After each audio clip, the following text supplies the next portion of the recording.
With the meeting. Okay. So everybody who wasn't here earlier, this is our first speaker meeting of the year, and today we have Heaven Castillo, who is a coordinator. Oh my gosh, I can't speak. Okay. Whenever you want to present whatever you have prepared, Heaven, you're able to do so. Says I need permission. I'll just say screen sharing. Oh no. Okay. Let me try making you a co-host. Okay. Does it allow now? Yes, Awesome. good. Thank you. All right, let me just get set up.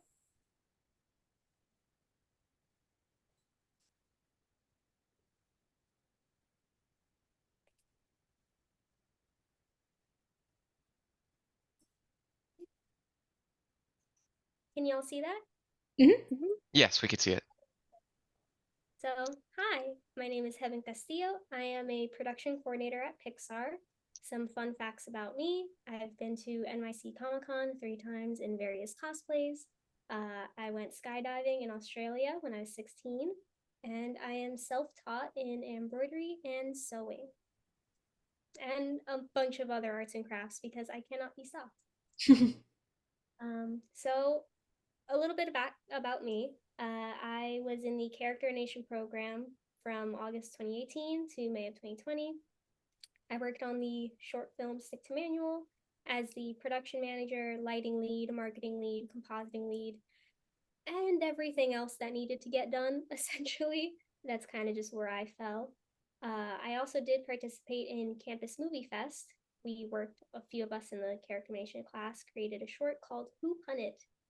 And it was a live action with little animation effects and visuals, which was really fun to do. After graduating in May, I got my first job as a PA at Genius Brands International in September of that year. I worked on Rainbow Rangers Season 2 and Stan Lee's Superhero Kindergarten Season 1. This was my first time in animation, and even better yet, it was in preschool TV, which is a space that I personally really love and I'm hoping to get back to one day. I did make a big pivot though from preschool into the world of adult animation, which was a complete 180. And I ended up working at Late Night Cartoons as an animation production assistant. I worked on Stephen Colbert Presents Tuning Out the News Season 2, as well as Fairview. The biggest motivator between pivoting from this Genius Brands to here was because at the time I was based in New York. That's where I'm from originally, that's where all my family is. And so I really wanted to get into the New York animation scene. And if adult animation was how I was going to do it, that is what I decided to take the steps towards. Unfortunately, though, while working on Fairview, we did go over budget and we were all laid off during production. And it was at that time, about October of 2021, that I was applying for jobs elsewhere. And that is when I ended up getting the job at Pixar. Um, so I've been at Pixar for about a year and a half now. I have since worked on Elemental in the crowds department, which is now on Disney Plus, so please give it a watch. And I just wrapped off of Elio in the effects department. And I'm currently waiting for casting for my next assignment. So that's about me. What can you do? So while you're still in school, this is a great opportunity for you to work on your portfolio. This is the time when you can learn and do absolutely everything that you want because you have access to all the programs. Once you graduate, you're no longer going to have your student licensing and things like that. And let me tell you, programs are very expensive. So this is the best time for you to just work and learn and do whatever it is that you want. If you want to try modeling, try modeling. If you want to do sculpting or texturing, go ahead and go for that as well. Game jams, campus movie fest, zine collabs, even your own class assignments. Like these are all things that you can do to help build up your own personal work, as well as just in general figure out what it is that you like. I learned pretty quickly I was not going to become a rigger. but I still had to do those assignments. But once I left school, I no longer had to focus on those sorts of things. So it's a great space to figure yourself out. You can also do a lot of networking, attending and participating in things like WIA, SIGGRAPH. Your current classmates are the people that you are going to be competing with jobs for, and they're also going to be the ones that may get you your job in the future. When I had graduated, one of the grad students that oversaw the development for my short film, she also graduated at the same time, and she got a job at Genius Brands International. She was the person that reached out to me later in that year because she had seen the work I'd done on Sick to Manual, asking if I was interested in a PA position. So you never really know who's going to end up where and who's going to be able to help you in the future. That also comes with the flip side. There's a number of people that I can name in my head that I would never want to help. So keep in mind the impression that you are making on others. You never know who's watching and where it might come out to play later in the future. There's also various Discord groups and animation servers that I have linked and shared. You can also, you should be applying for internships and mentorships. Keep in mind, though, that these are harder to get than actual jobs. There are over 10,000 applications for internships and only like 10 open at a given studio at any point. So don't feel bad if you're not unable to get an internship. I never got an internship, and I'm working in the industry just fine. It didn't hinder me in any way. It's also a very privileged thing to be able to do internships. So if you can't afford to move out to California for 3 months, work on your portfolio at home, meet people at home. There's also local studios like Steamroller, Iron Galaxy, like in Orlando, that are opportunities for you to explore as well. Just some general resume and portfolio tips. On the left is portfolio, and on the right, some resume. So only include your most recent and best examples of your completed work. You want to be focusing on quality over quantity. Showcase your talent by presenting a variety of styles and techniques, keeping in mind that you should not be submitting your gory, bloody, violent content to Disney. Make sure the content you're applying with matches the studio you're going for as well. Make sure the link to your portfolio works, simple but effective. Keep your demo reel pretty short, no more than 2 minutes, with the best work in the first 30 seconds. If you're not catching their eye within those first 30 seconds, they're not going to keep watching the 5 minutes you have planned out for them. Keep your website clean and easy to navigate, especially if you're more of a generalist and you have different mediums that you're interested in exploring.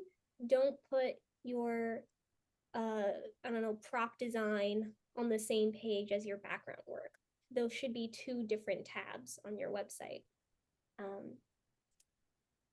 Some resume tips: tailor your resume to the job, highlighting your relevant experience and transferable skills. This applies to jobs that are animation or game projects that you worked on, as well as things like Starbucks.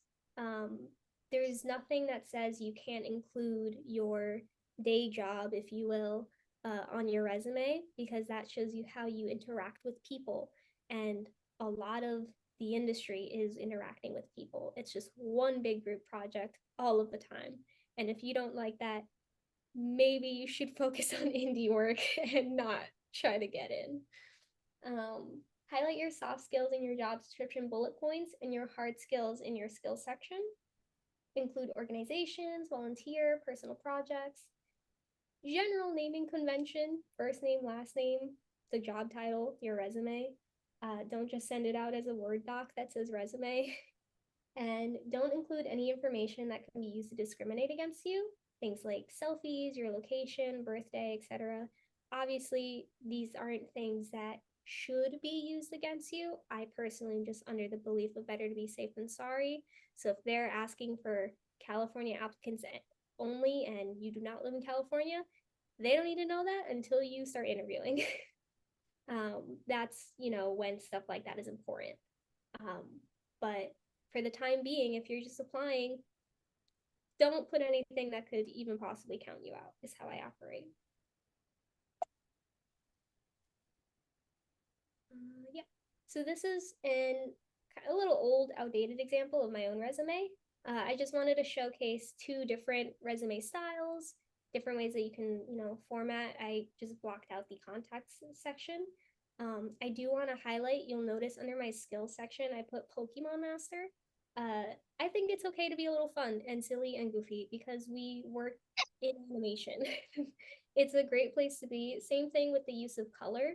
I don't know if you've ever gotten your resume reviewed by the career services on campus, and no offense to them, but they don't know how to write for an industry job like that we work in. They're going to tell you to just keep it black and white, plain. They'd probably kill me for putting Pokemon Master in there. But I'm saying we live in an industry where you can have a little fun and showcase some of your personality. And I've even had that come up in interviews at work where they're like, oh, I see you were a Pokemon Master. Can you tell me about that? And it's just a way to get people to remember you a little bit better and stick out in the recruiters' minds. Here are some organizations that I personally am a really big fan of. WIA and Rise Up also, they both do mentorships, which are great opportunities. I've been a WIA mentor once and a mentee twice. I really love it. It's a great opportunity to get to connect directly with people your own age, as well as industry professionals, queer, trans, and animation, Latinx, Asians in animation, Rise Up. I will just caveat that a lot of these do have Discord server groups, and keep in mind that yes, there are your peers, but there are also industry people in there as well. So keep in mind what you're posting, what you're saying. You never know who is watching. And then some additional resources while, if you graduate and you decide you still need a little more studying to do, Animation Mentor, Anim School, just a lot of different online opportunities out there. And let's say even if you decide not to continue on in your degree, you don't need a degree to get into animation. Um, there's plenty of ways that you can be self-taught and make it to where you want to get. This is a screenshot of an Excel sheet that is daily uploaded. I can send a link or a resource of this out later. But this is a great resource. It's just condensing all of the industry jobs and the studio pages, going through them so that you don't have to. I would still recommend frequenting the studio pages, but this is a great resource. You can see on the bottom, there's different tabs, like specifically for internships. There's stuff that will has a list of the studios as well as where they are located, so you can find specifically if you're interested in staying in Orlando, or maybe you want to go out of state, you can find them that way as well. And then this was just a slide for things that I didn't want to forget. So here they are. They may not really relate to each other. The fall and holiday season is generally a slow season for hiring. So if you're currently job hunting and you're not getting anything, that could influence it. There is also the strike though, so keep that in mind. The education section of your resume is important, more so for your internships, less than full-time positions. So what that means is when you're considering the layout of your resume, maybe you don't need your education right at the top. Maybe you can take a little less real estate closer to the bottom. The importance of cover letter varies between studios. You should always at least have a blank template one that you can just replace with a studio name. You don't need to put in effort, 100% effort for every single cover letter. But if you're interested in studio like Disney, Pixar, they do read your cover letters and you should really make sure they sound great. They are also very important for internships across the board because you don't typically have a lot of resume experience, and your cover letter is where you can support yourself and back yourself up. Your portfolio will never be ready, so stop saying that. And don't let it stop you from applying for jobs. Just continue to update it. Same thing as keeping people in touch. Just continue to update everybody with your work. We touched on non-industry jobs with transferable skills. Recruiters can see all of the positions you applied for at their studio internally, as well as any notes attached to your application. So what that means is that if you're applying for modeling, but also animation, but also production, but also marketing that makes you look very unfocused. And if you don't actually care what job you're doing or if that you have any direction of where you want to go in animation, and that you're just trying to get a job because you want to work for Disney. So keep it focused and tailored on if you want to be an animator, maybe don't apply for marketing jobs. That has nothing to do with it. Um, just keep focus and know, even if you don't know the specifics of what you want to do, it's good to have a general idea of, I'm primarily interested in this. Let me, explore those options. A PA position, a production assistant position, is a good place to start if you're unsure of where it is that you want to go. Um, it's a great place because everybody should learn production skills, but you can also transition and pivot into an artistic role from there. That is not always the case at every single studio, though. So just keep that in mind. You may get a PA position, and then next thing you know, you're a production manager.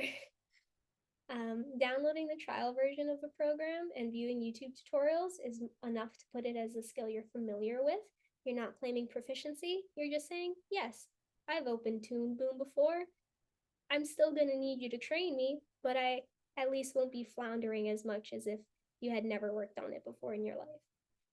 You don't need to spend the $200 like I did to buy a domain for your website. It doesn't make you look any more or less professional. Save your money. I wish I did. And write the correct name of the studio you're applying for on your cover letter. I was helping at my last job with, screening applicants, and I had somebody write, "Dear Nickelodeon." I didn't read the rest of that cover letter. They we're not Nickelodeon. So just double check all of your stuff. This is a screenshot in case you don't know how to send a personalized or like note with your LinkedIn request. I personally do not accept most of my invitations that don't have a request with them, especially because working at a bigger studio, you get a lot of random people. So if you would like to connect with me, which please do after this presentation, just include a little note saying, "Hi, it was great hearing you speak at UCF WIA. Would love to talk to you more or keep in touch," things like that. So that's how you could do it on the website as well as on mobile. Just keep in mind, especially with recruiters. And lastly, there's no one way to break into the industry. It's a combination of hard work, time, and a little bit of luck. All you can really do is keep working on yourself, your portfolio, networking with your peers, and never give up. Be very kind to yourself, especially in times like these when we have stuff like the writer strike, the actor strike, a lot of studio wide layoffs going on. It's not an easy time. And so just do what you can. And if it really is something that you're hoping to get into, you'll make it one day. And that's it. All right, so we'll move on to our Q&A section. So if you have any questions, please either raise your hand with the emoji or drop them in the chat and we will get to them.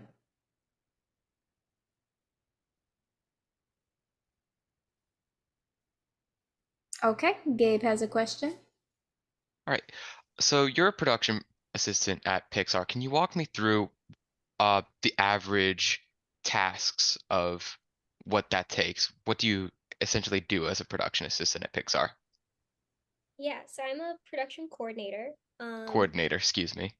All good. As a coordinator, my job is primarily focusing in on the management side of things. So I am not somebody that does the animation or the artwork or the modeling. I focus more on helping and supporting my team so that they can get their job done in the most effective and quick way as possible to keep production flowing. So that involves calendar management, organizing the calendar for my team, my leads, my soups, scheduling interdepartmental meetings, taking notes during director reviews, setting up the room for the director reviews, as well as being there for my team, checking in with the artists. What does their workload look like? You have stuff in your personal life that maybe is not going to help allow you to get the work that you need to get done out this week. Oh, but the work still needs to get done. So maybe we can reshuffle and see if somebody else can take on that workload. Just focusing and trying to be as proactive as I can on my part You can think of it as a PA focuses on the day to day, a coordinator kind of sees it more on a weekly level, a department manager sees it more of the big picture, grander few months, a PM for the show would see like the entirety of the production. Um, so I see it on a smaller scale and just trying to keep us all afloat, as well as scheduling any fun little team outings and game nights and happy hours so that morale is good because you can't work if you're depressed. All right, thank you. Okay, we have a question in the chat. What are the differences between being a production coordinator in feature versus TV? It is, well, to clarify, I was never a coordinator in TV, but the difference between feature and TV is very vast, in my opinion. Um, in the nicest way I can put it, people in feature can't seem to make up their minds. It seems like they feel like they have all of the time in the world, whereas TV kind of feels a little bit more like we have a deadline, we got to stick to it.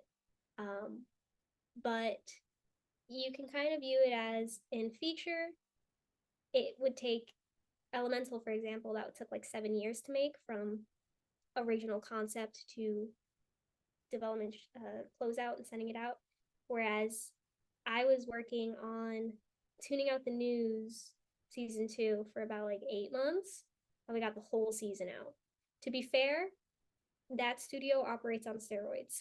So that was a daily animated show, would not recommend. But TV is just generally a lot faster paced. You're usually operating wearing multiple hats. So yes, my job description may say production coordinator, but maybe I'm actually also helping out with design and get like audio and the scripts and recording dialogue with the actors, something like that. Whereas in feature, it's everybody kind of has their role and there may be a little more deviation every now and then, but generally you kind of stay in your lane. And feature has its, crunch time, but generally is a lot slower paced in comparison to TV that you're doing multiple episodes all on top of each other. Whereas feature, you just have this one long movie that you're working on. Okay, and then they added on to their question to ask, how did your time at UCF prepare you for being a production coordinator? I'd say a lot of it had to do with participating in the character animation program. I was sort of assigned the role of production coordinator by the professors, and I didn't really know, or production manager, I didn't really know what production even was or how that operated as a career. But because of that, I was able to learn all about the pipeline while I was still in school, and so I still had that security of, hey, my livelihood doesn't really depend on me passing this class. I can just learn everything that I want to learn. Um, and as well as taking advantage of resources here like WIA and SIGGRAPH. Those are great opportunities that I was able to really just learn as much as I could and as much as I wanted to. Okay, and then Lizzie, you have a question? Yes, I wanted to know, did you have to relocate to where Pixar studios are? And do most people, if you happen to know, have to relocate over to where the studios are? I did, unfortunately. And I say that because it took me a long time to actually come to the realization for myself that just because I did move out doesn't mean it has to be forever. I can move back. That is an option. There are studios all over. It is just unfortunate that most of the industry is out in California. Um, and so it is always something that, while yes, remote work is available, it is not always an option, and it is not always something that studios, for whatever reason, are very keen on. I wish we didn't have those limitations because honestly, it does make the industry very expensive. It's a big privilege to be able to move out here. And if I didn't graduate when I did, when the world was forced into remote, I don't think I would have even entertained the thought of applying to Pixar because I couldn't afford to move out there. So I did have to relocate, and I think the general consensus of a lot of places, unfortunately, is that they do prefer people to be where the studios are. But like I mentioned before, that doesn't mean there aren't studios in Orlando or in other states if that is what you're looking to do. Okay, thank you so much. And just to kind of expand on it just a little bit, like how was that transition for you, like coming from Florida, like moving over to where I assume is like California? Yes. Pixar's in San Francisco, so that's another thing. It's not even in LA where all the other studios are. So if I were to ever, leave, that would require moving all over again, even if it is just like 5 hours out to LA. But it definitely was an experience. I figured if I'm gonna be going across the country, I might as well make an adventure out of it. So I went to like the Grand Canyon, which is really cool, but it was very expensive. You have to decide like, is it worth shipping all of your stuff, or can you just buy everything new? Do you have a car, or do you need to go get one? It's a lot of finances, and I am fortunate enough that my partner was able to come out and move with me, because on my own, with the production salary that I make, production does not make as much as the artists do. I would not have been able to afford living out here on my own. That's just the nature of, you know, working in production, but also living in San Francisco. Thank you so much. I had that same question, so thank you for asking that, Lizzie. Sienna, you have a question?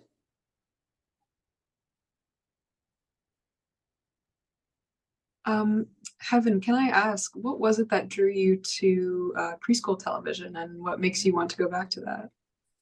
Yeah, I actually, if I didn't pursue animation, I would have become a preschool teacher. I'm the oldest of four, and so I always joke I was like made for production management. I've been doing it my whole life. But with that came the fact that even if I outgrew it, there was another baby in the house. So every time one of us would just finally be out of that preschool age, there was another baby, and so the preschool shows went right back on. But with that, I've kind of been able to see how preschool content has grown and evolved from when I was watching, Blue's Clues, Dora. My sister was watching Wow Wow Wubsy, Backyardigans, and now my brother is watching Bluey. It's great to see how kids' TV has grown throughout that time. And when you think of something, for me, it's Blue's Clues, and how Steve came back on, what was it, the late night or SNL, and everybody was like freaking out. They're like, Steve, like, I would love to have that same influence on people, because a lot of the things you remember the most and love about your childhood is the shows you watched. And so I would just love to get to have that opportunity to have a show that is that impactful, that helps raise up a generation, which maybe is a little conceited to say, but that's kind of where my mindset is at currently. I'm hoping to become a preschool producer for my own show. That's amazing. Thank you very much. Tessa, you have a question?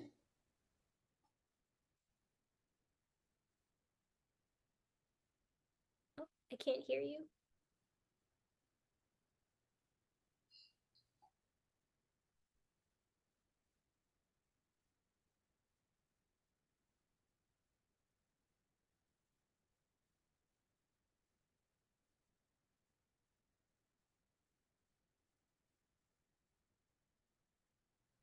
Does anybody else have questions in the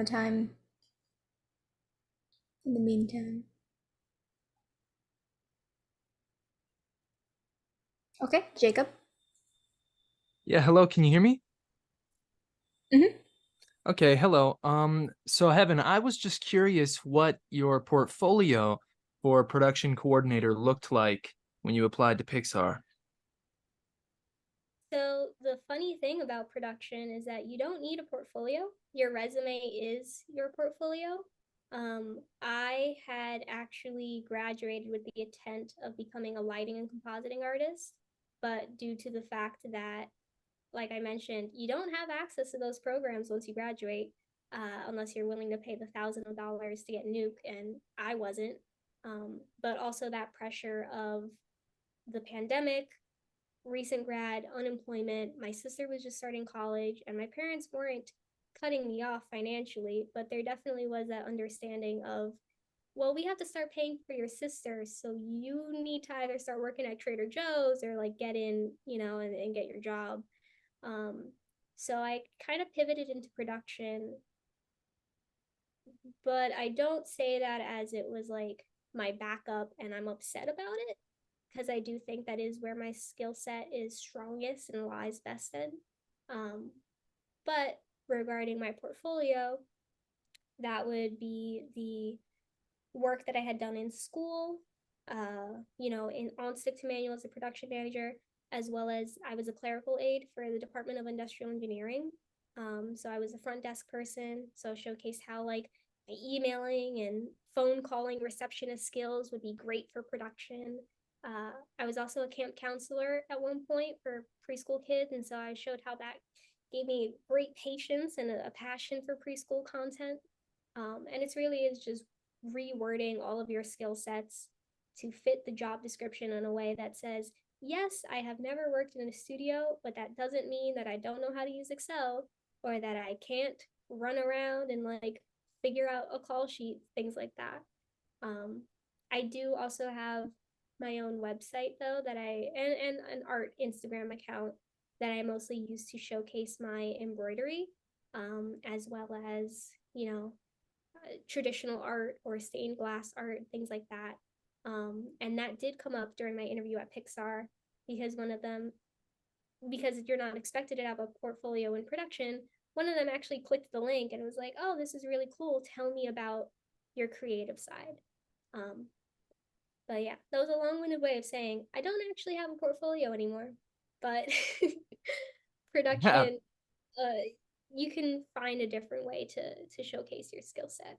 Yeah, it's awesome. Thank you for the answer. Okay, Kessa, are you back? Okay, she typed it in the chat. What would you recommend to somebody who's a little more unsure of their career path, even if they know that they're interested in animation?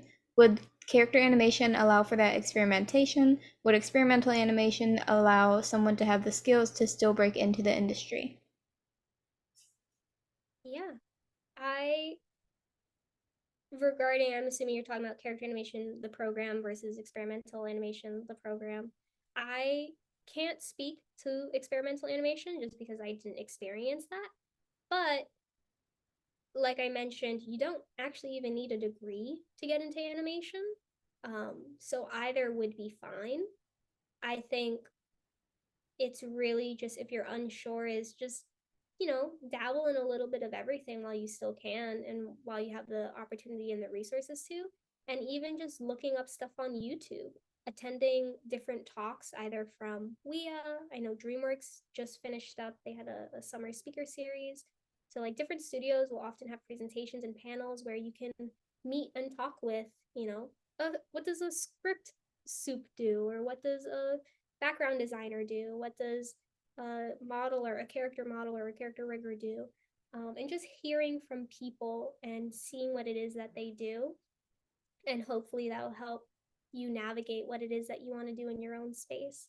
But also, even outside of like school, what brings you joy? One of the things that I like about working in production management is that my art is not tied to my livelihood. So I can sew, I can embroider. If I want to do lighting compositing on like group projects, I can still do that. But my whole day doesn't have to be that. And I don't have to get burned out doing it. Or if I do get burned out, it's okay. I can take that break. Whereas if it's my job, there's no escaping it. So that's one of the things that I like about production. But yeah, I think just talking to people and just doing a little digging and introspective searching within yourself is a great way to find out what it is that you even think you might be drawn to. And if you try something out and you decide you don't like it, just move on to the next thing. I hope that answers that. Thank you. Okay, are there any more questions? I don't see any in the chat. Okay, Lizzie. Yeah, I wanted to ask because you mentioned that going into like being a production assistant would potentially pivot into like a more artistic career, and I was wondering if that's something that you recommend or like your opinion on that choice. I have mixed feelings about it personally. As somebody who was applying for PA jobs to go into production, it was very difficult because I'm essentially competing with people who aren't looking to do that as their full-time career, so to speak. I have also seen friends who we were PAs together and they were hoping to pivot and becoming animators, and they were unable to because the studio either wasn't receptive to that transition or that they were pigeonholed into production. And it was like, well, it's too late. You've already gone up and down that production path. At this point, if you pivot, you're taking like a huge cut either in pay or experience, things like that. But on the flip side, I have also seen it work really well for some people. One of my friends at Lucasfilm was a production coordinator that started really enjoying prop design, and now she's a prop designer. And I had a friend at DreamWorks who, again, was a coordinator, and now she's a storyboard artist. So sometimes the environment in which you're in is very supportive and encouraging and they value the person more than the position, I would say. And so in those places, I would say go for it. But other times you kind of have to navigate if your bosses and superiors aren't going to be supportive of you transitioning to an artistic role, then it may be time for you to just start applying elsewhere for that artistic role instead of hoping to switch into prod management again. Because now you have the PA experience, which will hopefully at least help give you a leg up when you're applying for those new jobs. But it's a mixed thing. Is it mostly like people go into that because it introduces them to the industry a bit more and like they see more behind the scenes? I'm curious how like people from like PA end up going into the different roles. Yeah, I think since I went in went in as a PA and I've just continued through production, that just hasn't been my experience. I can't fully answer that. But I think PAs do some of the hardest work in the studio, hands down. And so it gives you as a person a great understanding of the big picture of the pipeline and like how everybody's interacting, how everybody works together. But it also gives you those foundational like organizational skills, dependability, you know, just having that experience on already if you didn't have industry experience before. But it is also not for everybody because being PA also involves like getting the lunch for the directors and the producers and things like that. So it can be a lot, and I don't think you should just take a PA job, just because you think that's the thing that's going to get you in. But you can really learn a lot if that is the route that you choose to go down. Thank you so much. I really appreciate that insight. Okay, and then someone in the chat was wondering, what is your favorite part of your job? I like helping people, and production is a great place to do that because you are the healer, so to speak. You are the support person on your team. I have I have people when I was on Elio, I had people from Elemental, my old crowds team, coming to me whenever they had questions for stuff. And I'm like, guys, I'm not your coordinator anymore. Maybe you should ask, the person in charge of you. But you just build that great relationship with your team. And when you're in the trenches, late nights, crunch time, like it is just you and your team, and you just feel such a sense of pride in what it is that you're able to accomplish and do together as a unit that I don't think I would necessarily find the same fulfillment if I was an artist. And I don't know if that's just the big sister in me always wanting to take care of people, but I really like seeing the work that we're able to do together as a team. Thank you. And is there any more questions? If not, we're gonna start. Oh, okay. Viviana? Yes. Hi. I was just curious about like the timeline between projects that you have. You said that you were waiting now that you finished on Alio, like you said you were waiting for the next project. I don't remember the word, but yeah, that was just my question, like an estimate, I guess, for how long? That myriad of variables, and every studio also approaches that very differently. So prior to Pixar, I was a contractor. So that meant that if my contract was up and the studio didn't extend me, or if the season, we didn't get renewed for another season, then I was out of a job and I needed to constantly be applying essentially to secure that. Now working at Pixar, though, I am no longer a contract employee. I am full time. And so I am hired, you can think of it as being hired to the studio instead of being hired to the project. So if I was still contract, for example, once Elio finished, I would have been like kicked out, done. But since I'm hired to the studio, while new projects are constantly being worked on and going on, that doesn't necessarily mean that there is a spot open. So I'm kind of just waiting for that next available position to open up within the studio, and then I'll get hopefully placed there. I wish I knew how long it would take, because I would also like to get casted. But that is also very different. Different studios handle that differently. I know at DreamWorks, like, you have to keep applying even internally for job positions. It's very different, and I'm just fortunate that Pixar is able to house the resources that, because they could have laid me off once I finished off the project, and so they've still kept me here. But it depends. Fine. Thank you. Okay, we're gonna take a couple more questions before wrapping up. Gabriel? Yeah, just as a follow-up question to Viviana's, now that you're in this phase in between projects, what are you doing in the meantime at the studio? I can do anything. So that means I can help out with, like, if there's anything internally at the studio. So we have a production management training program, so I can take like classes, or I can help out and provide some training resources. I can also, take care of life stuff. So like going to the DMV, going to the doctors, I've been doing a lot of that.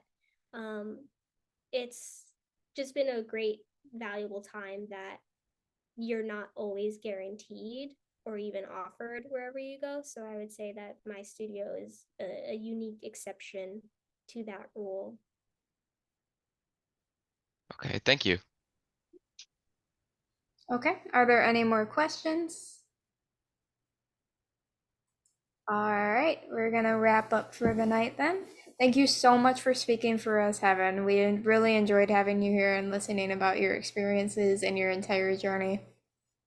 No, thank you very much for having me. And I mentioned it briefly during my presentation, but please do feel free to reach out on LinkedIn.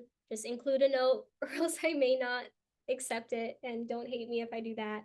But I will try to get back to everybody, and it was great being here.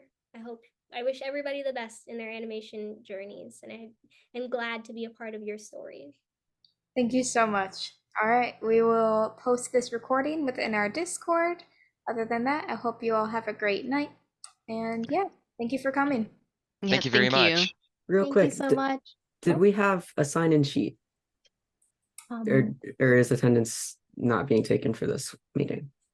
I don't think it's I- been for this meeting. Yeah, I also had that thought, and I like made one just in case.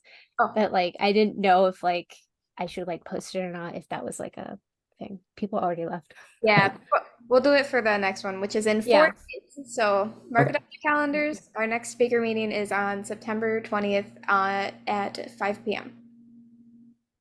All right, thank you. Thank you guys so much. Have a great one. Thank Bye. you.